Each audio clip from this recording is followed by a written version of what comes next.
We're at WWDC 2023. We saw a lot of stuff this year. There's all kinds of software updates. We saw a new Mac Pro with an M2 Ultra chip. But the big thing that we saw was the Vision Pro, Apple's new virtual reality, augmented reality headset. It looks really exciting. There's just a lot of stuff that we need to figure out with it. I'm still trying to unpack it all in my brain, but there's a few cool things I want to take note of. First, there's the MacBook Air, the new 15-inch version. It's the same MacBook Air that you know and love and is very popular. It's just bigger. Then we have the Mac Pro, and tied to that is the M2 Ultra chip. It's the first Mac Pro with Apple's silicone.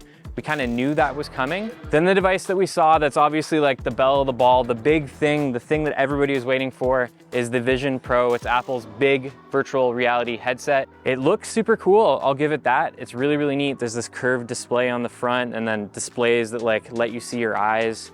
But the key thing with the Vision Pro that Apple needs to accomplish is it needs to ensure that it's better than what every other virtual reality headset is out there already. It's got to be better than the Meta Quest. It's got to be better than the Meta Quest 2. The big thing with the Vision Pro is the cost. It's $3,499 USD. It's not launching in Canada immediately. They're going big with it. There's a lot of things to be excited about with it, but that cost is going to be prohibitive for a lot of people.